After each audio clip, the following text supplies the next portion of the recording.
আলেমদের নেক নজর নিয়া প্রফেসর হও, ইঞ্জিনিয়ার হও, আদর্শবান ইঞ্জিনিয়ার, এ এলাকার না পুরা দেশের মধ্যে সুনাম তোমার সম্মানের চেয়ার রেডি থাকবে তোমার জন্য। আর যদি বেয়াদবি করে ডাক্তার হও তাহলে জুতা খাইয়া তাসলিমার মতো দেশ থেকে পালিয়ে যেতে হবে। এমবিবিএস ডাক্তার হইয়াও কিন্তু কত কপাল ঘুরছে, বোরকার বিরুদ্ধে বহু বয়ান কইরা কিন্তু শেষমেশ বোরকা ভরিয়েই ভালাইছে। আমরা বরিশালে কয় না, যে যাকে নিন্দে সে তাকে ফিন্দে। যে বোরকার বিরুদ্ধে বিষোদ্গার করলো সে তাসলিমা বোরকা ভরিয়া ভালাইল। ভাইরা আমার, তুমি ইঞ্জিনিয়ার হও, ওএসপি হও, ডিসি হও, তবে মা বাবার বরদোয়া যেন কপালে লাগে না জীবন শেষ। শিক্ষকের বরদোয়া যেন লাগে না। কারণ মা বাবার চোখের পানি আর দোয়া ছাড়া আল্লাহর কসম আমি চেয়ারে বসতে পারি নাই। তবে আমার আব্বা আম্মা বৈশা বৈশা বয়ান শিখায় নাই। আমার আব্বা আম্মা দোয়া করছেন কিন্তু বয়ান শিখাইছেন আমার ওস্তাদ শিক্ষক। কথা ঠিক নেই? আমি দস্তখত দিতে পারতাম না, শিখাইছেন কে? আমার শিক্ষক। অতএব যারা শিক্ষকের সাথে বেয়াদবি করবে ওরা লেখাপড়ার জগৎ থেকে হারিয়ে যাবে। রাস্তায় বহু পাগল দেখি মাঝে মাঝে, ল্যাংটা পাগল কিন্তু ইংলিশে কথা কয়। আরে পাগলে একেবারে ইংরেজি শিখলো নাকি? না না, খুঁজে দেখলাম ভালো ছাত্র ছিল। এরপরে আবার বের হয়ে যাও, ডান পা দিয়ে দোয়া করো। বাথরুমে যদি সুন্নত তরিকা অনুযায়ী যাও, কোনোদিন বাথরুমে পড়বা না, অ্যাক্সিডেন্ট হবে না, দুর্ঘটনা হবে না। রসুলের আদর্শ মতো আদর্শ, এত সুন্দর আদর্শ পৃথিবীটা কে দিবে বলার সময় নাই। মক্কার মানুষ ছিল পৃথিবীর নিকৃষ্ট চরিত্রহীন লম্পট। সেই মানুষগুলো অল্প টাইমের মধ্যে এতটা দামি হয়ে গেল, আল্লাহ জিবরাইল আমিনের পাঠায় একটা লিস্টি দিয়ে দিলাম, নামগুলো নবীরে বলে দিতে বল, এই লিস্টিতে যাদের নাম আছে বিনা হিসেবে জান্নাতি। এই মক্কার চরিত্রহীন মানুষগুলো এখন জান্নাতি, ওপেন ঘোষণা হয়ে গেল, শুধু রাসূলের সুন্নতের আদর্শের কারণে। হুযায়ফা রাদিয়াল্লাহু তাআলা আনহুকে দাওয়াত দিয়েছে দুনিয়াদারেরা,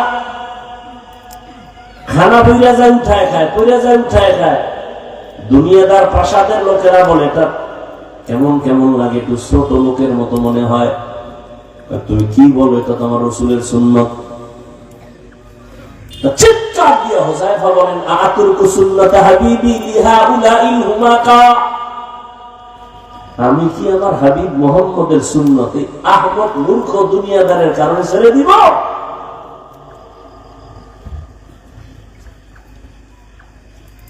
হ্যাঁ, রবের সাথে যারা মোলাকাত করতে চায় তাদের জন্য 1 নম্বর করণীয় নেক আমল। তবে আমল করতে গিয়ে সতর্ক, 100% থাকতে হবে ইখলাস, এবং 100% সতর্ক থাকতে হবে শিরিক যেন না ঢুকে। মা মানাল ইখলাস, ইখলাস কি? তাসফিয়াতুল আমাল মিন তালাবি আওয়াজিন ওয়া গরজি আরজিন ওয়া রুয়াতি রিয়াইন, এমন কাজ, এমন আমল যেটা একমাত্র আল্লাহকে সন্তুষ্ট করার জন্য হবে।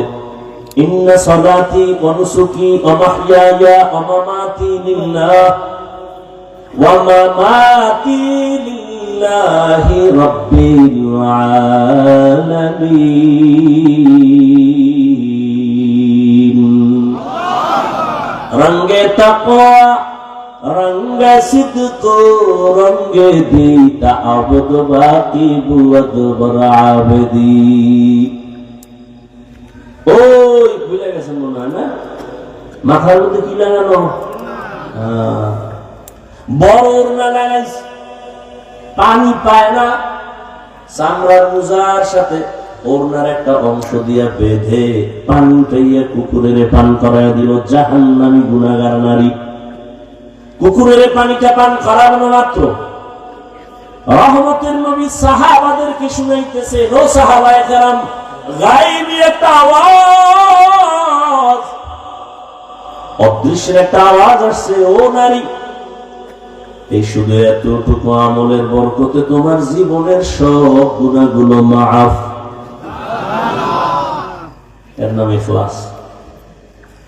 ব্যবসা করবো আল্লাহর জন্য, চাকরি করে আল্লাহর জন্য, বয়ান করবো আল্লাহর সন্তুষ্টির জন্য, বয়ান শুনবো আল্লাহর সন্তুষ্টির জন্য, প্রত্যেকটা কাজ আমার আল্লাহকে রাজি খুশি করার জন্য, এর নাম ইখলাস। খালিসান লিওয়াজহিল্লাহি তাআলা। আর একটা সতর্ক, শিরিক যেন না ঢুকে। শিরিক কি? যেই কাজ আল্লাহ পাবে ওই কাজ আর একজনকে দেওয়ার নাম শিরিক। ইবাদত পাবে কে? সিজদা পাবে কে? এটা আর একজনকে দেওয়ার নাম হলো শিরিক। আল্লাহর ক্ষমতা আর একজনের মধ্যে আছে মনে করার নাম শিরিক। আল্লাহর মতো আরো কেউ আছে মনে করার নাম শিরিক। আল্লাহর বিশেষ কিছু গুণ আছে, এই গুণটার কারো মধ্যে নাই, যদি কেউ মনে করে হ্যাঁ আছে, মনে করার নাম শিরিক। যে মনে করে তার নাম মুশরিক। আল্লাহ বলেন সব গুনাহ চাইলেই মাফ দিব, শিরিকের গুনাহ চাইলেই ক্ষমা দিব না।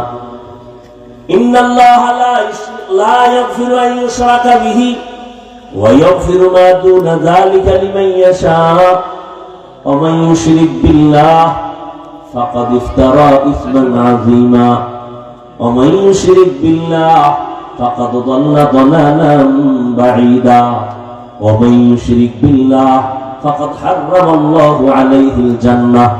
আল্লাহ স্পষ্ট বলেন যারা শিরিক করবে এদের জন্য জান্নাত হারাম। অন্য আয়াতে আল্লাহ বলেন ফালা নুকিমু লাহুম ইয়াওমাল কিয়ামাতি ওয়াজনা। শিরিক যুক্ত আমল আল্লাহ ওজনের মিজানের পাল্লায় উঠাবেন না। শিরিক প্রথমত দুই প্রকার। উঠেন না, মোনাজাত দিবে এখনই, কাছাকাছি গুছাই নিয়ে আসে। আলোচনা করলে তো সারা রাত।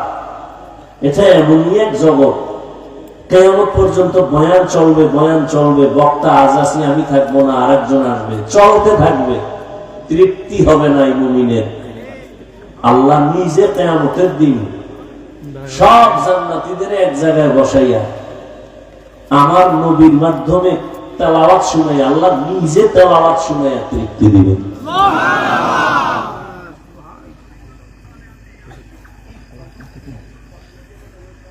শিরিক প্রথমত দুই প্রকার, শিরিক ফি জাত, শিরিক ফি সিফাত।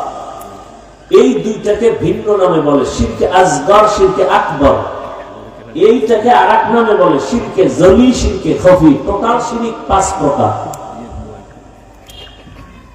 শিরিক ফিল ইবাদত, শিরিক ফিল হুকুম, শিরিক ফিল ইলম, শিরিক ফিস সামঈ ওয়াল বাসার, শিরিক ফিল কুদরত। এই পাঁচ প্রকার শিরিক।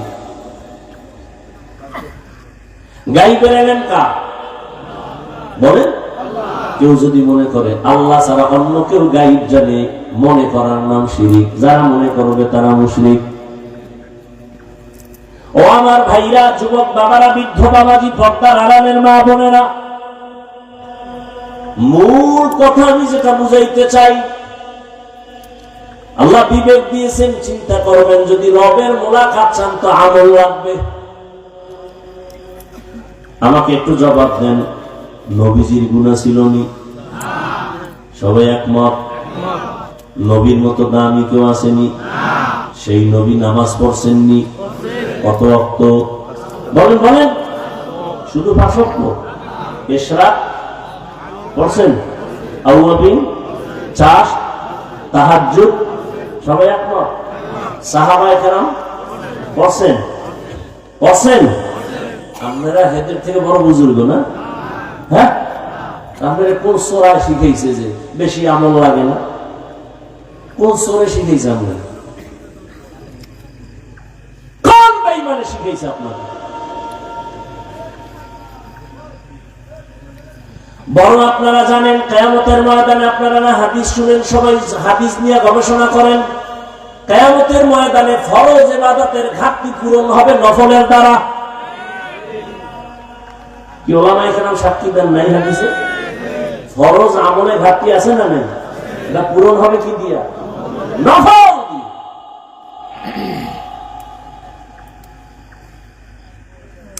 অথচ আপনি আমলের লাইনেই নাই। রহমতের নবীর আমলের বয়ান যদি করতে থাকি রাত পার হয়ে যাবে, এত পরিমাণ আমল করছেন রহমতের নবী আমার। রহমতের নবী নামাজে দাঁড়ায় থাকতে থাকতে পা মোবারক ফুলে যাইতো, হাত্তা তারিমা কদামা, হাদিসের ইবারত নবীর পা ফুলে গেছে। আম্মা জান আয়েশা বলেন এত কষ্ট কেন করেন? রহমতের নবী বলেন আফালা আকুনা আবদান শাকুরা। রহমতের নবী এত পরিমাণ নফল আমল যার আমল নামায় থাকবে সে হবে হাসরের ময়দানে বাদশা।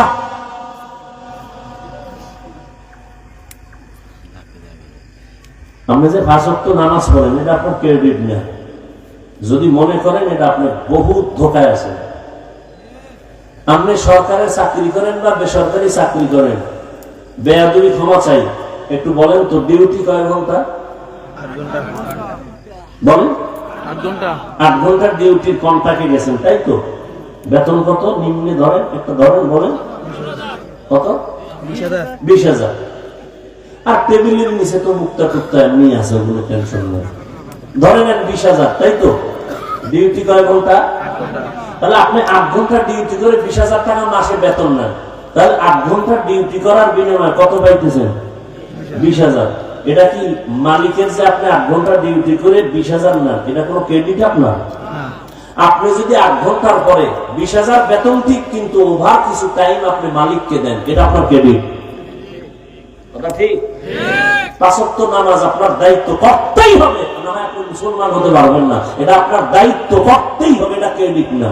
5 ওয়াক্ত ছাড়া যদি আপনি ওভার ডিউটি করেন, ইশরাক, আওয়াবিন, চাষ, তাহাজ্জুদ, এটা আপনার ক্রেডিট।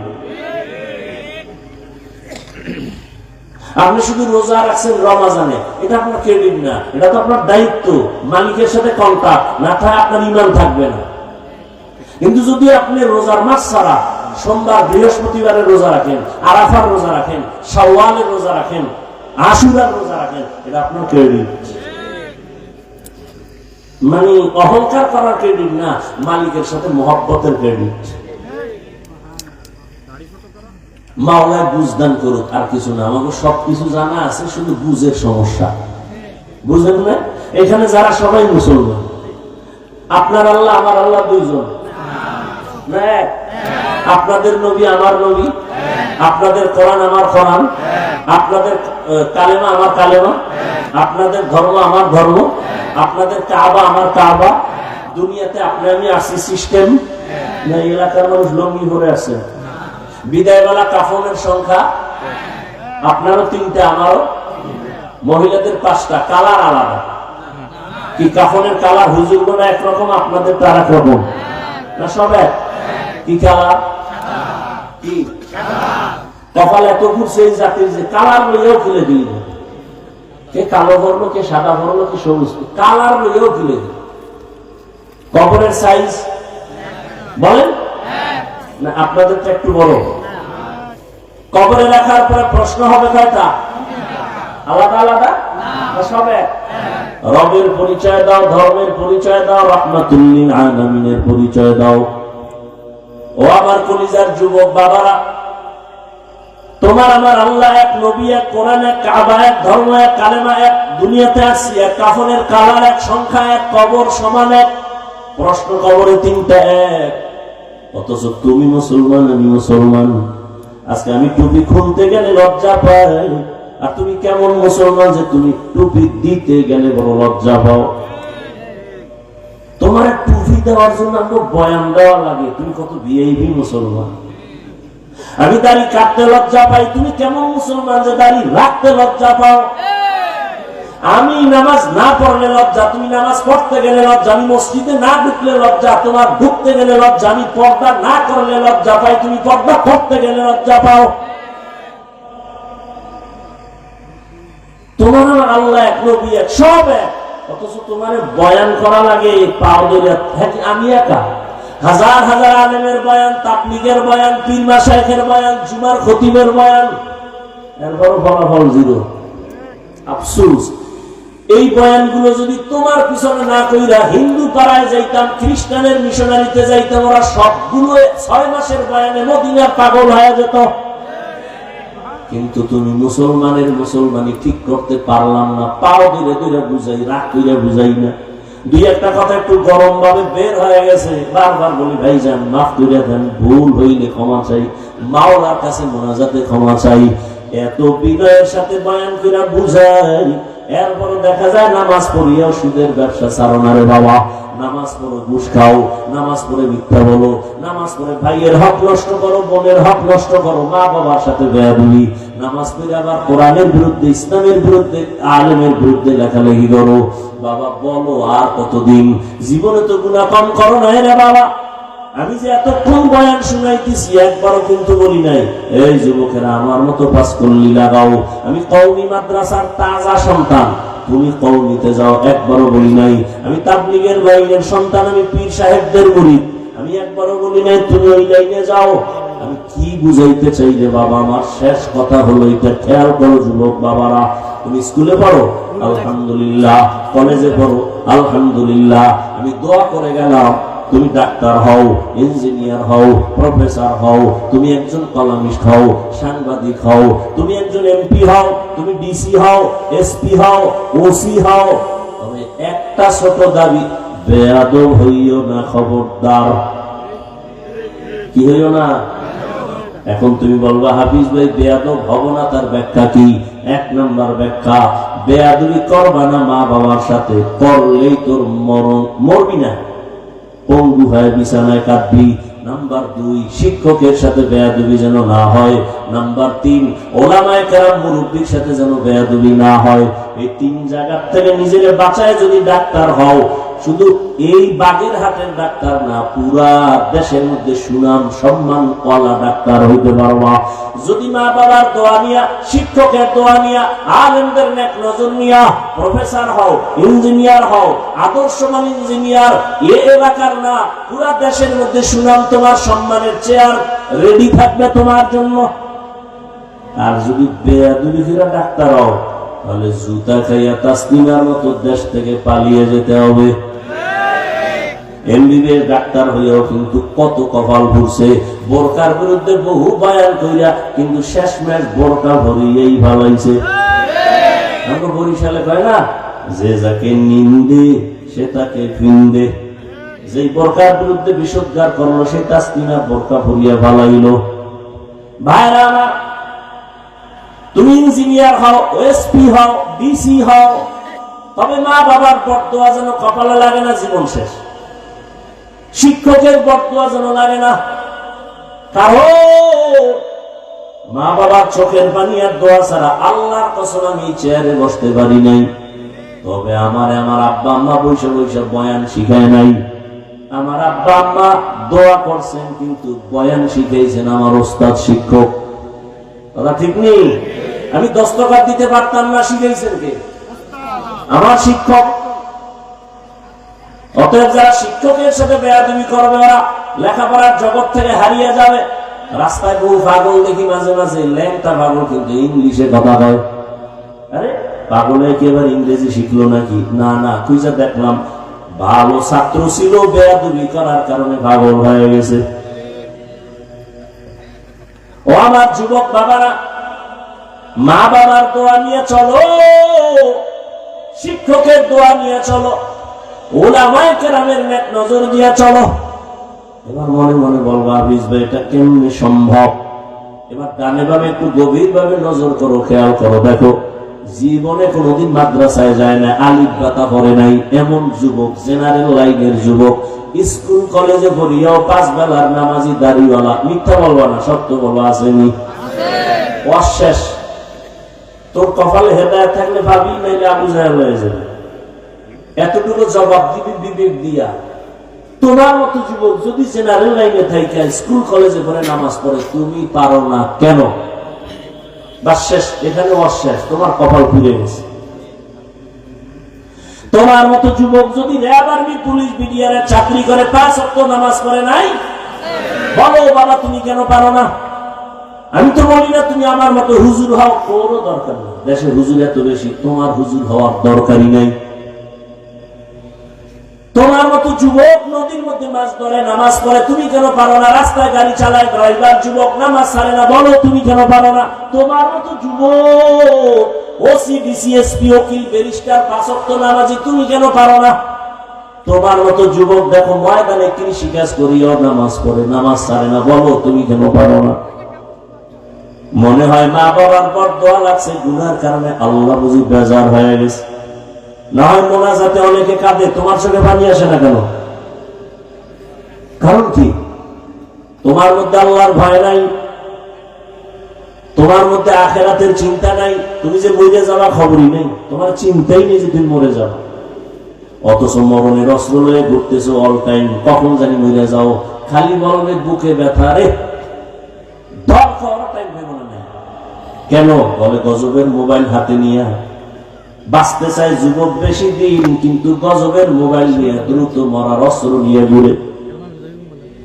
মোবাইল তোমাকে দ্রুত মেরে ফেলবে, অকাল মরণ। খানা গ্রামে অকাল মরণ, এই মোবাইল ওয়ালাদের অকাল মরণ হবে, অকাল। কিডনি শেষ, খবর নেই। এই গাঁজা খাইয়া বলছি মনে করিস না রে, যুবকদেরকে বলছি।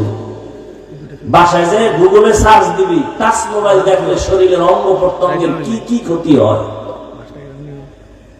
কিডনি দুর্বল হচ্ছে, খবর নাই। হার্ট দুর্বল হয়ে যাইতেছে, খবর নাই। চোখের পাওয়ার কমতেছে, খবর নাই। কানের পাওয়ার কমতেছে, খবর নাই।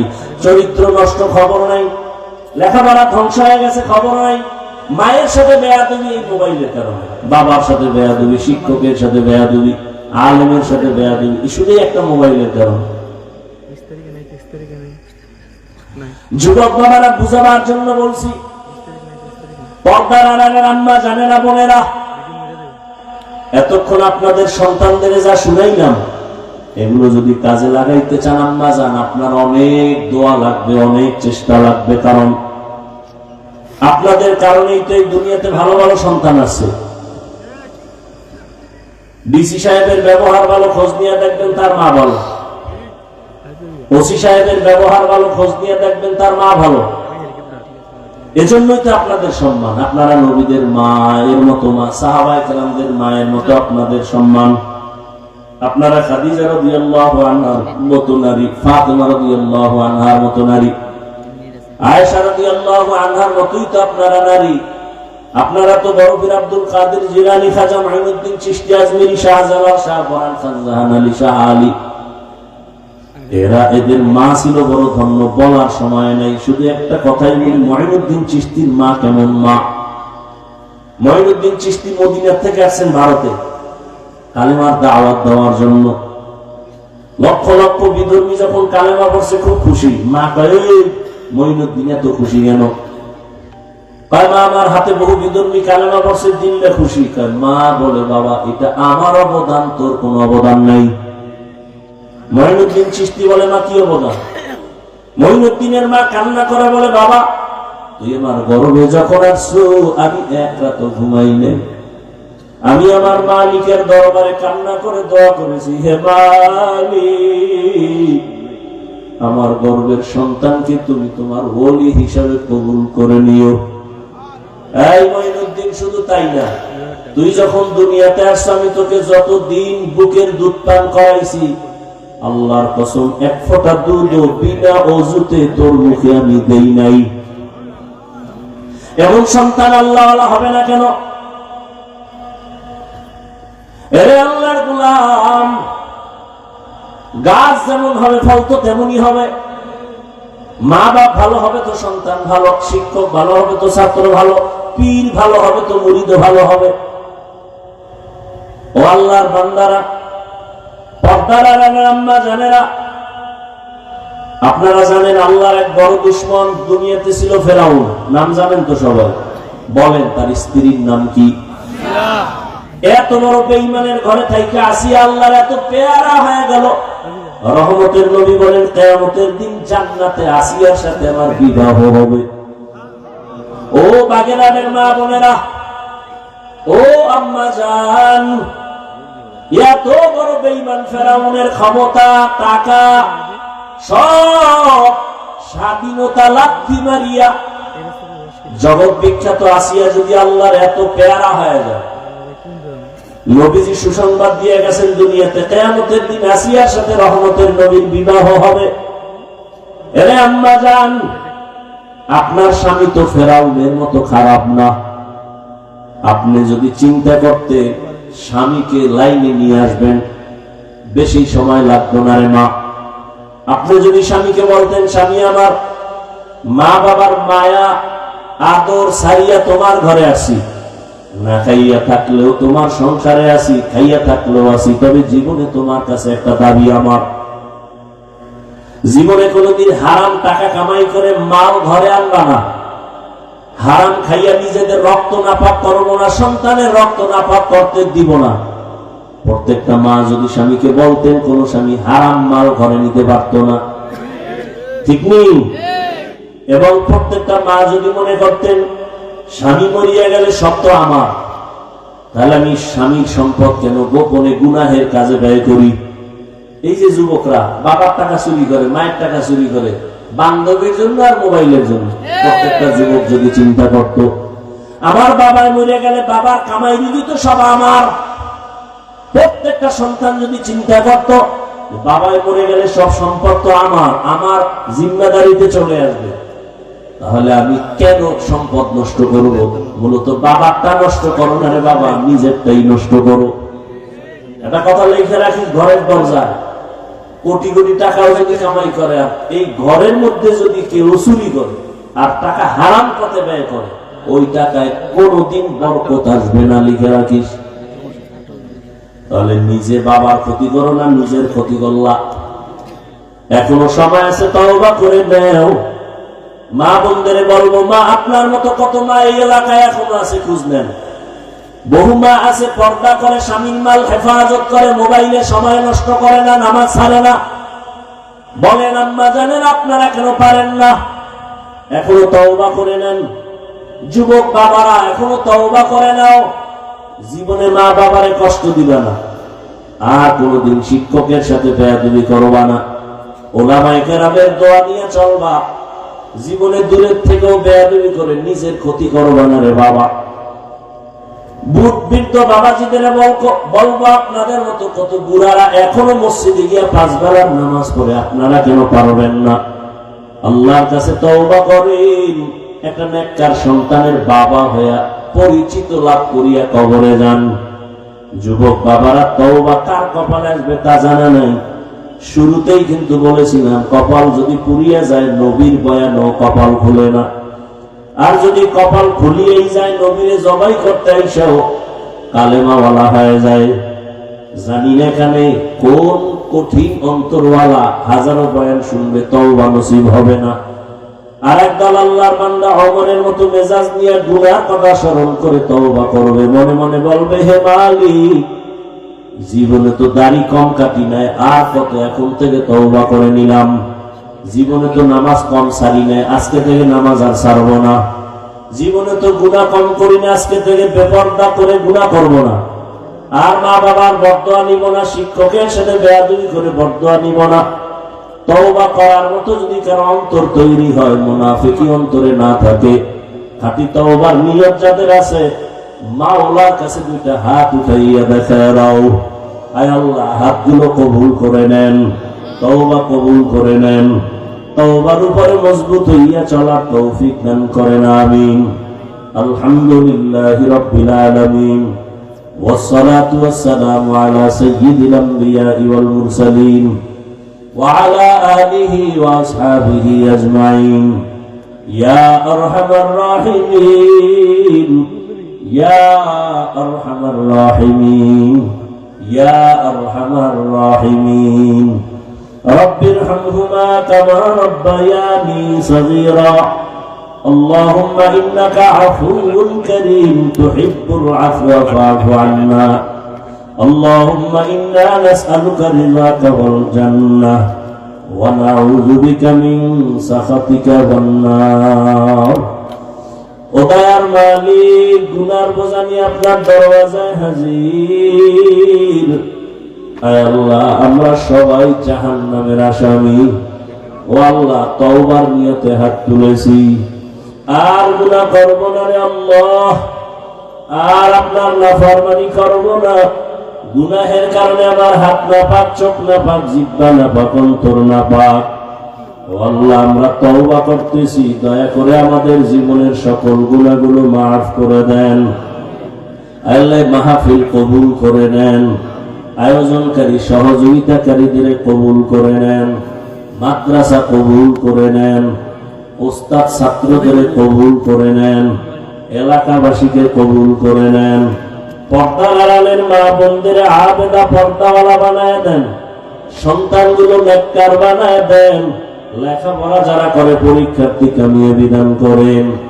আয় আল্লাহ, কলিজার প্রত্যেকটা যুবকের হেদায়েতের নূর দান করেন, 5 ওয়াক্ত নামাজি বানায় দেন, কোরআন পড়নেওয়ালা বানায় দেন, মোবাইলের গুনাহের থেকে হেফাজত করেন, সারা দুনিয়াবাসীকে মাফ করে দেন আল্লাহ।